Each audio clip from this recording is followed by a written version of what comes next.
Bismillahirrahmanirrahim. Assalamualaikum warahmatullahi wabarakatuh. Sebelumnya terima kasih pada MC Bapak Sidik yang telah memberikan kesempatan pada saya untuk mengisi kuliah subuh pada pagi hari ini. Bismillahirrahmanirrahim. Alhamdulillahirabbil alamin. Wa bihi nasta'in wa ala umuri dunya waddin. Assalatu wassalamu ala asrofil anbiya'i wal mursalin wa ala alihi wa sahbihi ajmain. Rabbi shrahli sadri wa yassirli amri wahlul 'uqdatam min lisani yafqahu qawli. Yang saya hormati Ketua DKM Bapak Ustadz Farhan Hidayat, dan yang saya hormati pengurus DKM Masjid Al-Hakim yang tidak bisa saya sebutkan satu persatu, tapi tidak mengurangi rasa hormat saya kepada bapak-bapak dan ibu-ibu semua, dan serta para jamaah kuliah subuh yang hadir pada pagi hari ini, yang tidak bisa saya sebutkan juga satu persatu, tetapi tidak mengurangi rasa hormat saya dan tajim saya kepada bapak-bapak dan ibu-ibu semuanya.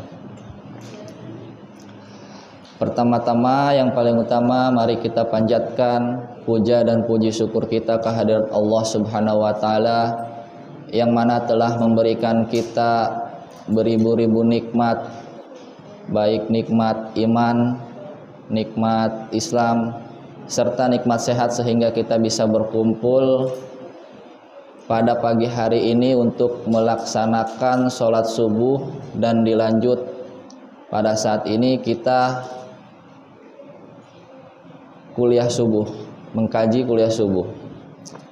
Salawat berisalam mari kita haturkan kepada junjungan Nabi Muhammad sallallahu alaihi wasallam beserta keluarga, para sahabat, dan juga pengikut-pengikutnya, dan mudah-mudahan kita semua sebagai umat Nabi Muhammad SAW mendapatkan syafaat di yaumil akhir nanti. Amin ya robbal alamin. Bapak-bapak dan ibu-ibu jamaah kuliah subuh Masjid Al-Hakim yang insya Allah dimuliakan oleh Allah Subhanahu wa Ta'ala,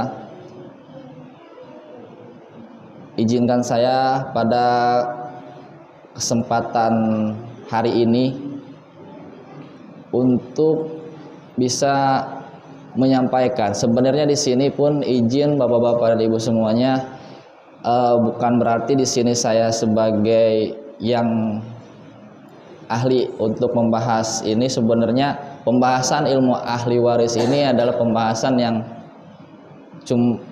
lumayan rumit, karena ketika kita membahas tentang ilmu waris, berarti kita di situ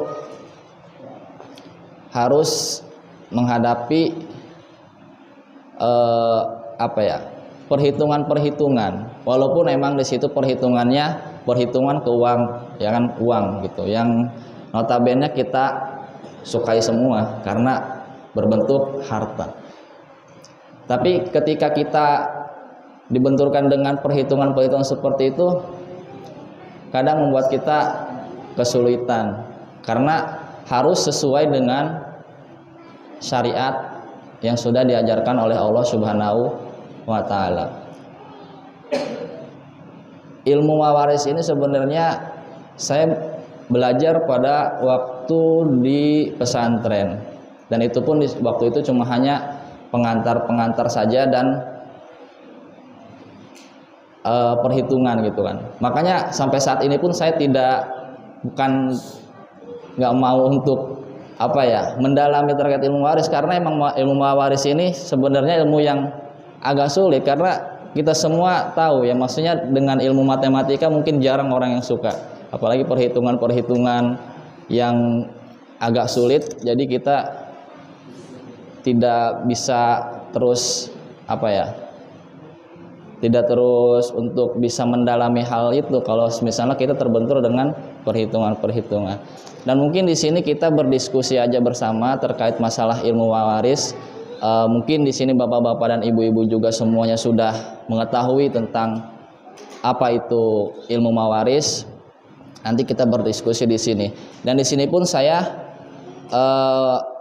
menyampaikan pengantar ilmu mawaris pun berdasarkan apa yang saya bawa di sini, yaitu buku pengantar ilmu mawaris yang ditulis oleh Amir Nurbaitz. Jadi sini pun saya mau menyampaikan apa yang ada atau isi yang ada di dalam buku ini. Jadi nanti bapak-bapak dan ibu-ibu yang punya referensi buku yang lain, yang mungkin ada pendapat yang lain, mungkin nanti bisa kita diskusikan di sini pada pagi hari ini. Jadi untuk mengawali kitab untuk pembahasan pada pagi hari ini pengantar ilmu mawaris, kita harus tahu dulu terkait masalah muqaddimahnya atau pengantar. Kenapa sih kita harus belajar ilmu mawaris ini? Ya mudah-mudahan dengan kita membahas pada pagi hari ini ilmu mawaris menjadikan kita tambahan ilmu untuk kita ke depannya sebagai bekal kita nanti ketika kita sudah bisa membagikan kepada orang lain. Ketika kita sudah tidak ada, kita bisa membagikan kepada yang masih hidup apa itu ilmu mawaris, sehingga tidak ada pertentangan dan tidak ada perselisihan ketika pembagian harta warisan. Karena sensitif ketika kita membagikan harta warisan, ada yang setuju dan ada pun yang tidak setuju, seperti itu. Baik, bismillahirrahmanirrahim. Mari kita mulai untuk muqaddimah pengantar ilmu mawaris. Jadi dalam ilmu mawaris kita harus tahu dulu terkait apa sih unsur kajian ilmu mawaris itu. Unsur kajian ilmu mawaris ada dua. Yang pertama, unsur kajian fikih. Kajian ilmu mawaris dari sisi fikih berarti membahas unsur aturan-aturan warisan secara fikih. Maksudnya secara teori fikih sendiri. Sehingga dengan itu orang bisa memahami kaidah umum terkait masalah warisan. Nah, selain yang kita tahu terkait ilmu mawaris itu hitung-hitungan, dalam kajian ini ilmu mawaris pun diselipkan kajian fikihnya. Karena kajian fikih ini yang membahas terkait masalah teori, terkait masalah aturan-aturan.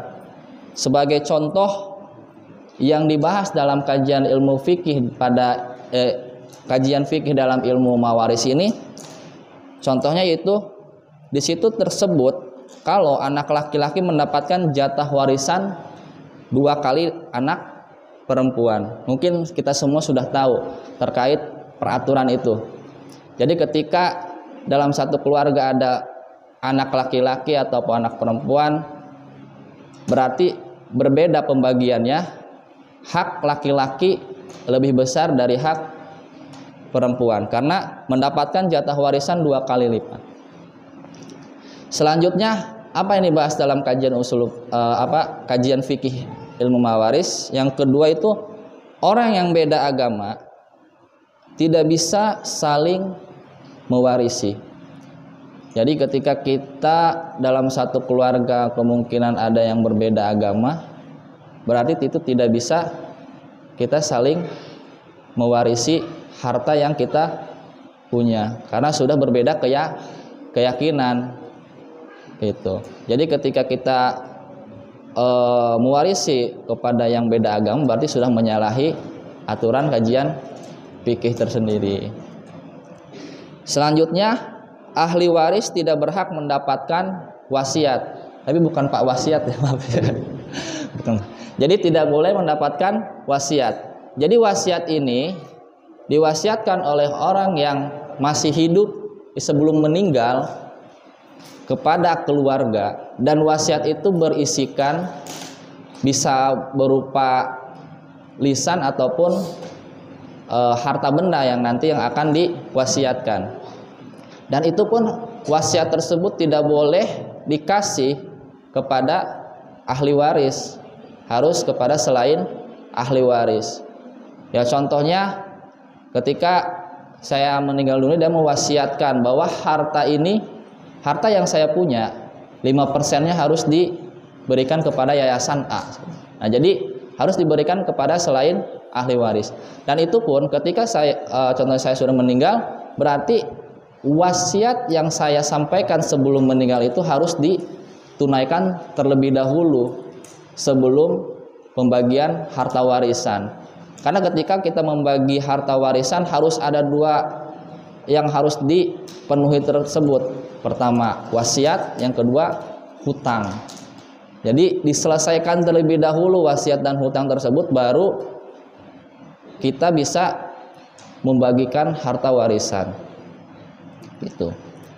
Selanjutnya, saudara terhalangi karena ada anak laki-laki.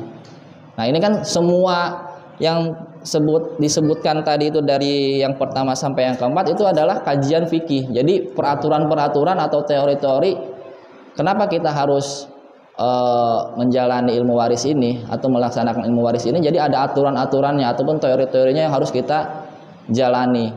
Selain perhitungan-perhitungan nanti di akhir yang sampai nanti kita perhitungkan berapa persennya dan si A dapat berapa juta, berapa sesuai dengan harta yang ditinggalkan. Tapi harus ada aturan-aturan yang kita penuhi terlebih dahulu, karena aturan-aturan ini penting untuk kita sebelum kita bagikan warisan tersebut atau harta tersebut kepada keluarga kita. Dan masih banyak lagi kajian-kajian atau ilmu fikih yang disebutkan dalam ilmu fikih, ilmu waris ini.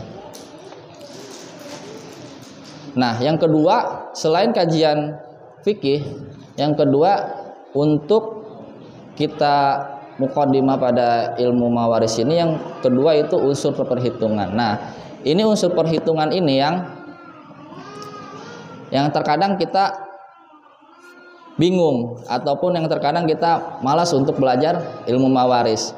Karena ilmu mawaris ini yaitu yang kita tahu masalah perhitungan-perhitungan itu sendiri, ya kan. Nah, dari sisi perhitungan, dalam kajian ilmu mawaris membahas teknis perhitungan ketika menyelesaikan kasus warisan. Sampai ditemukan beberapa nilai harta yang didapatkan masing-masing ahli waris.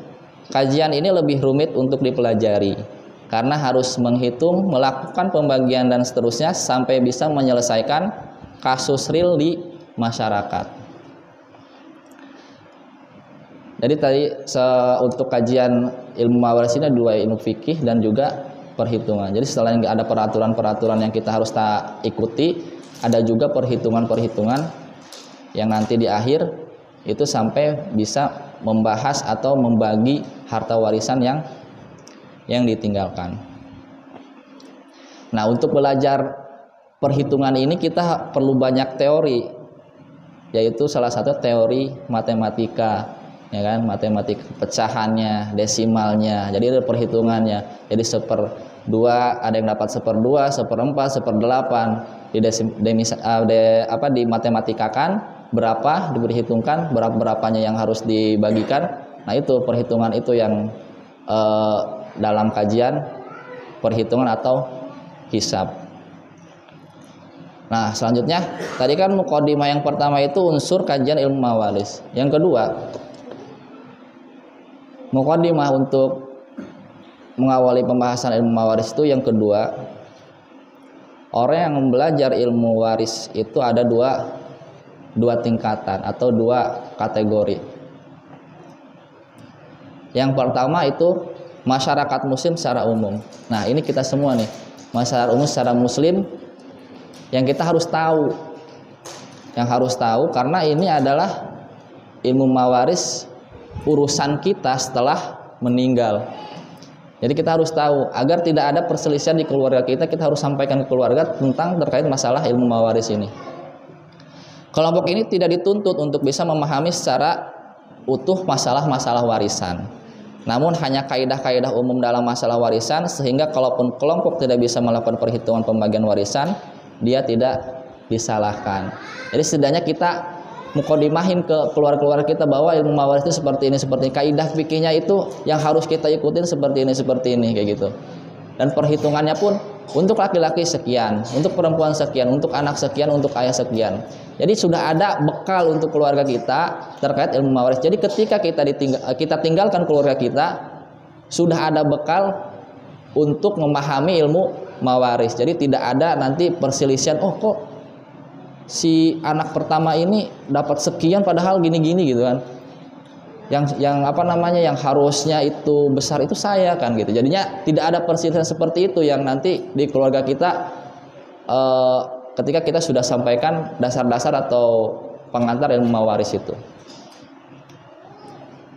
Terus yang kedua, tolibul ilmi atau pembelajar. Nah, berbeda dengan kelompok pertama, kelompok ini dituntut untuk memahami aturan warisan dengan detail hingga bisa menyelesaikan kasus sampai perhitungan.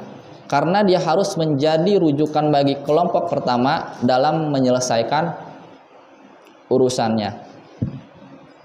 Nah, ini kelompok yang tolibul ilmi ini adalah kelompok rujukan. Jadi yang ketika kita buntu untuk bisa membahas terkait masalah ilmu waris dalam keluarga kita, ya kita harus punya rujukan satu orang yang emang kita percayai siapa dia yang bisa kita bisa menyelesaikan masalah ini. Ya mudah-mudahan di sini setelah kita bahas pengantar atau dasar-dasar ilmu mawaris, ada yang benar-benar mendalami ilmu mawaris ini sehingga kita ketika dalam lingkungan Pila Gading Permata ini ada salah satu yang bisa kita tunjuk untuk bisa menyelesaikan permasalahan ilmu mawaris ini. Mungkin Pak Hadi nanti bisa mendalami lebih dalam lagi untuk ilmu mawaris. Jadi lebih baik seperti itu, Mas. Jadi kita punya rujukan-rujukan orang-orang tertentu karena sensitif ketika kita berbicara masalah harta warisan. Jadi harus ada yang menengahi permasalahan ini agar selesai seperti itu. Karena di masyarakat itu berbeda-beda pandangan atau berbeda-beda pendapat terkait masalah ilmu mawaris. Nah, ini pentingnya kita belajar masalah ilmu mawaris ini. Ya, sebagai contoh, ada banyak orang yang tidak bersedia menerima hukum syariat dalam membagi warisan. Bahkan muncul tuduhan pembagian warisan berdasarkan hukum syariat sudah tidak relevan lagi dengan zaman saat ini.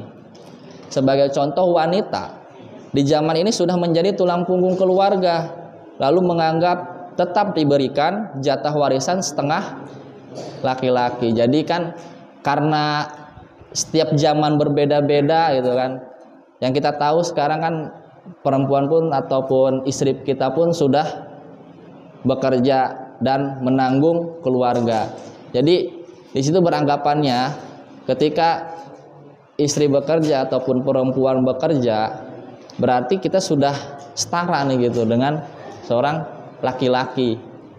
Jadi ketika pembagian warisan pun kita harus sama dengan laki-laki.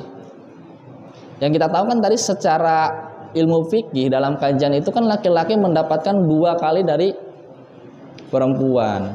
Itu kajian ilmu fikih itu sampai kapanpun, sampai zaman sampai sekarang gitu, itu tetap relevan atau tetap sama karena aturan-aturan tersebut sudah ditentukan oleh syariat Islam dan oleh Allah Subhanahu wa Ta'ala. Nah, dari sinilah kita bisa menyimpulkan atau mengetahui fungsi bahwa belajar ilmu mawaris bagi masyarakat muslim atau bagi kita semua ini itu penting. Karena ketika kita tahu Allah sudah menetapkan aturan yang tadi sebelumnya itu, kita akan menentukan pilihan pada hukum agama kita sendiri atau agama Islam.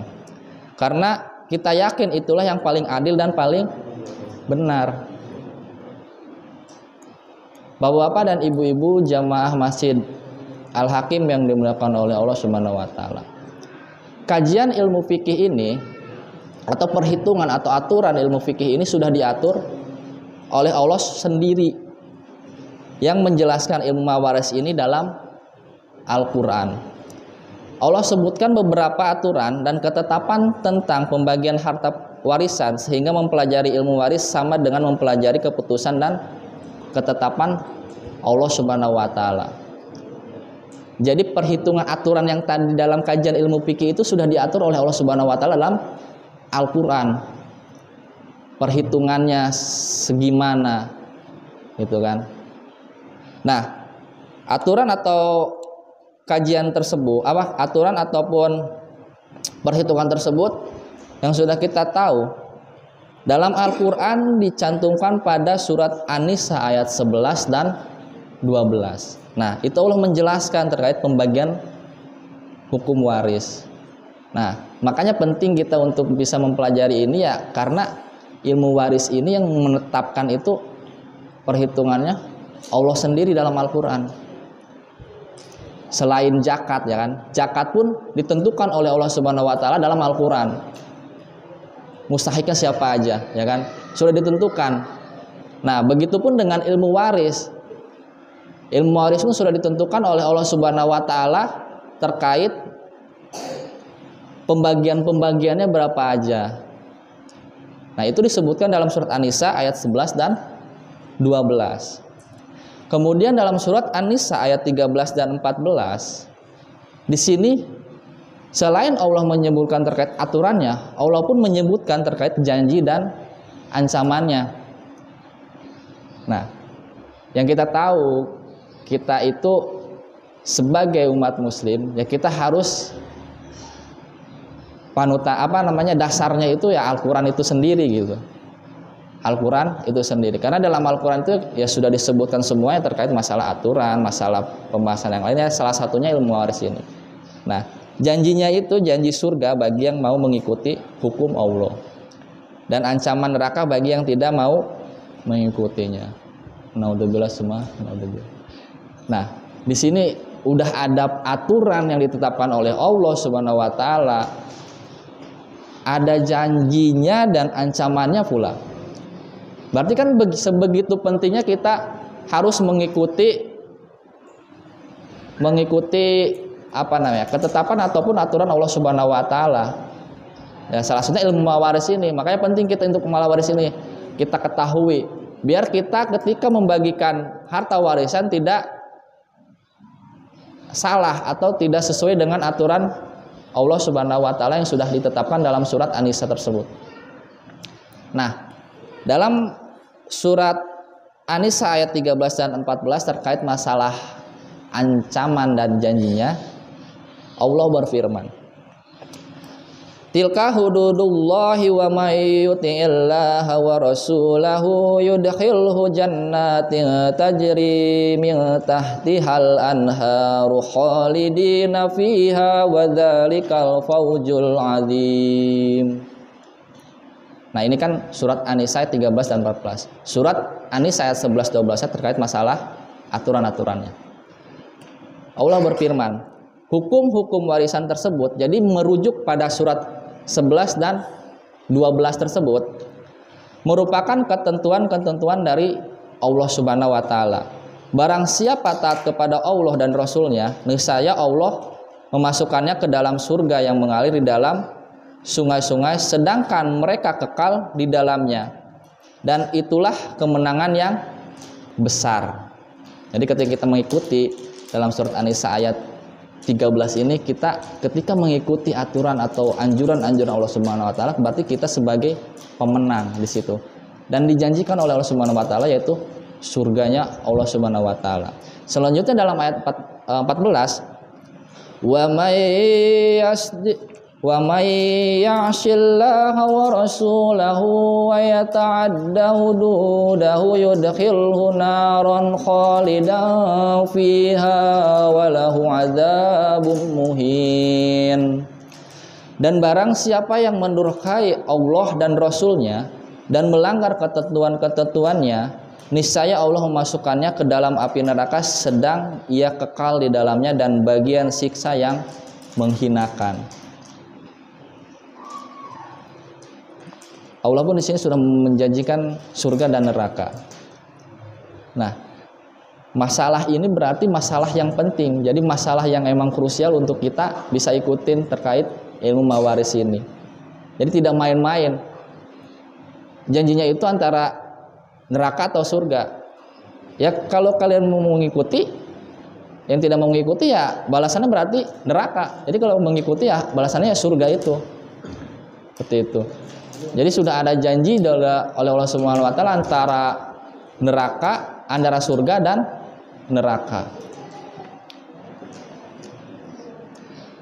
Selanjutnya untuk masalah ancaman atau janji tersebut, Ibnu Katsir menjelaskan ancaman bagi yang tidak mau mengikuti hukum Allah dalam pembagian warisan. Beliau mengatakan, karena dia telah mengubah hukum yang Allah tetapkan dan melawan hukumnya, dan ini hanya terjadi disebabkan karena dia tidak ridho dengan pembagian yang Allah berikan dan yang dia putuskan. Karena itu dia balas dengan kehinaan dalam siksa yang menyakitkan. Sebenarnya ketika kita sudah tahu dan mengerti terkait aturan-aturan yang sudah dianjurkan oleh Subhanahu wa taala sebagai umat muslim atau umat Islam, harusnya kita mengikuti aturan yang sudah ditetapkan. Nah, orang-orang yang tidak mau mengikuti ini adalah orang-orang yang tidak ridho, gitu kan? Tidak ridho dengan pembagian yang Allah sudah tetapkan. Jadi menantang atau tidak sependapat dengan Allah Subhanahu wa taala dengan aturannya. Makanya Allah janjikan bagi mereka itu ya neraka itu, karena sudah tidak sejalan atau tidak mengikuti aturan yang sudah Allah Subhanahu wa taala tetapkan. Seperti itu. Terus selanjutnya kita pun di sini dalam ilmu waris selain tadi ayat Al-Qur'an yang sudah ditetapkan surat An-Nisa, ada juga dari hadis. Nah, sekarang kita tadi kan terkait masalah kajian kajian-kajiannya. Sekarang kita langsung ke pembahasan ilmu mawarisnya. Jadi tadi yang pertama terkait masalah kajian itu ilmu mawaris ada dua, ilmu fikih dan perhitungan. Selanjutnya untuk yang kita ini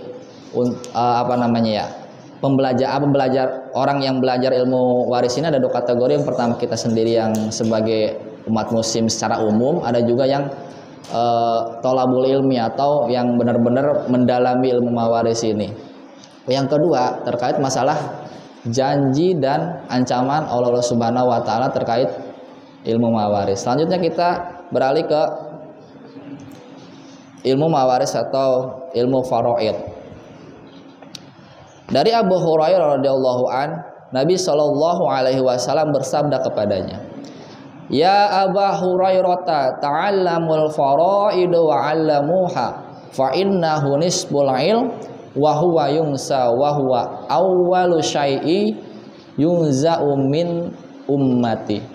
Wahai Abu Hurairah, pelajarilah faraid dan ajarkan kepada yang lain, karena ilmu faraid adalah setengah ilmu. Yang paling cepat dilupakan dan ilmu yang pertama kali dicabut dari umatku. Hadis riwayat Ibnu Majah 2823 dan doifkan oleh Ajaibi, Ibnu Mulaq dan Albani. Dalam hadis tersebut disebutkan ilmu faraid itu adalah ilmu yang disebut dengan setengah ilmu. Apa yang disebut dengan setengah ilmu itu? Ada ungkapan yang mengatakan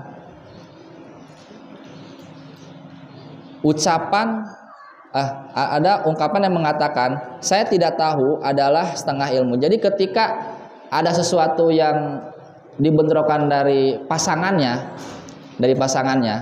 kita kan suami istri pasangannya. Nah itu jadi ketika sudah bertemu dengan yang seperti itu, berarti kita bagian dari setengah itu, seperti itu. Nah maksud dari kalimat ini yang Saya tidak tahu, diriwayatkan dari perkataan Umar bin Abdul Aziz disebutkan setengah ilmu karena sesuatu jika disandangkan dengan lawannya. Dengan lawannya maka dia menjadi setengahnya.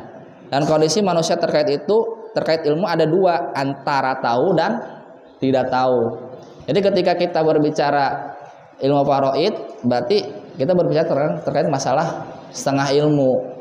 Karena ada yang berbicara tahu dan tidak tahu. Jadi kenapa disebut setengah ilmu? Ketika dibenturkan dengan lawannya, itu menjadi setengahnya. Seperti itu. Nah, ada juga yang menyebutkan terkait masalah ilmu faraid setengah ilmu ini. Urusan manusia itu dibagi menjadi dua. Urusan ketika hidup dan urusan ketika mati. Nah, ketika kita berbicara ilmu faraid, berbicara tentang urusan setelah mati, maka disebut dengan setengah ilmu. Jadi setengahnya ya kita ketika masih hidup di dunia, setengahnya lagi yaitu ketika sudah kita meninggal dunia. Karena urusan kita nggak cuma ketika hidup aja. Ternyata ketika sudah kita meninggal pun masih ada urusan lain yang harus diselesaikan, yaitu salah satunya ilmu mawaris ini atau pembagian harta warisan ini. Seperti itu. Jadi makanya disebut dengan setengah ilmu. Dan juga ada yang menyebutkan setengah ilmu dilihat dari sebab kepemilikan.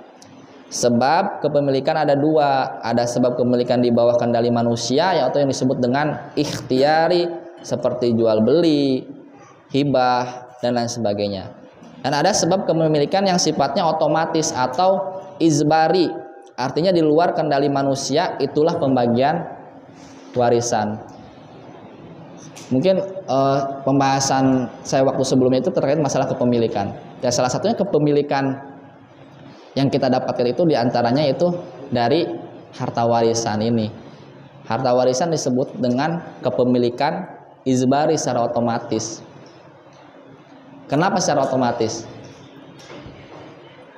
Karena ketika kita berbicara ilmu waris, berarti kan sudah ada ketentuan sebelumnya tadi itu. Setelah ada ketentuan yang Allah sebutkan terkait masalah siapa aja yang mendapatkan ahli waris. Ya contohnya, dalam salah satu keluarga A, si A ini punya anak beberapa, contohnya ada 5 anak ataupun 3 anak. Dan ada salah satu anak yang tidak dia akui sebagai anak. Jadi dia berfatwa atau berbicara, kamu tidak akan mendapatkan warisan dari saya karena saya sudah tidak menganggap kamu sebagai anak. Kalau begitu, ibu-ibu, bapak-bapak, dia dapat warisan nggak? Ketika sudah orang si A ini berbicara seperti itu, dapat nggak? Dapat. Karena secara otomatis sudah si anak tersebut mendapatkan harta warisan. Karena tidak ada kata mantan anak. Benar ya, karena dia secara biologis sebagai anak dia. Secara biologis dia sebagai anak dia. Jadi tidak ada yang namanya mantan anak. Mantan istri ada. Ya. Mantan istri ada. Tapi kalau mantan anak tidak bisa. Kita berbicara masalah anak ya berarti ya biologis atau anak biologis kita ya harus mendapatkan warisan tersebut. Walaupun dia sudah berbicara demikian itu kalau dia tidak dianggap sebagai anak. Seperti itu. Makanya disebut dengan kepemilikan izbari atau secara otomatis.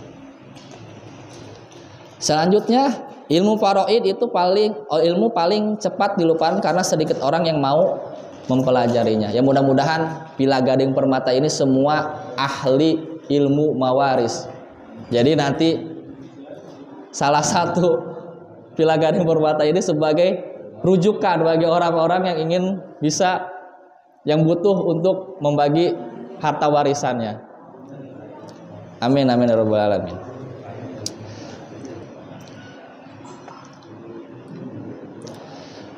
Dalam hadis Ashin Syawari menjelaskan, orang yang belajar ilmu faraid itu sedikit, mengingat banyak masalah turunan yang saling berkaitan, seperti masalah pembagian warisan ketika ada kakek atau yang lainnya, maka ilmu ini mudah untuk dilupakan.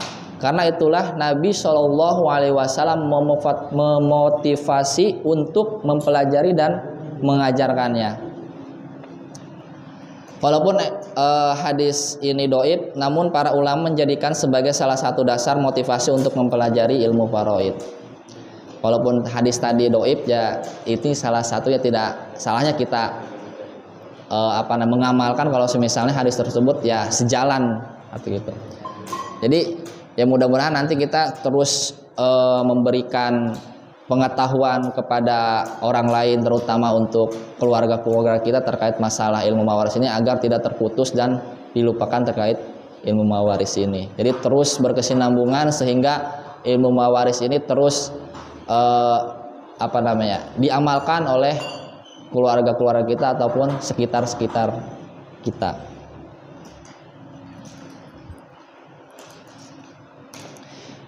Di samping itu terdapat beberapa riwayat dari para sahabat yang menganjurkan untuk belajar ilmu faraid, di antaranya keterangan Umar bin Khattab radhiyallahu an, pelajarilah faraid karena ilmu ini bagian dari agama kalian.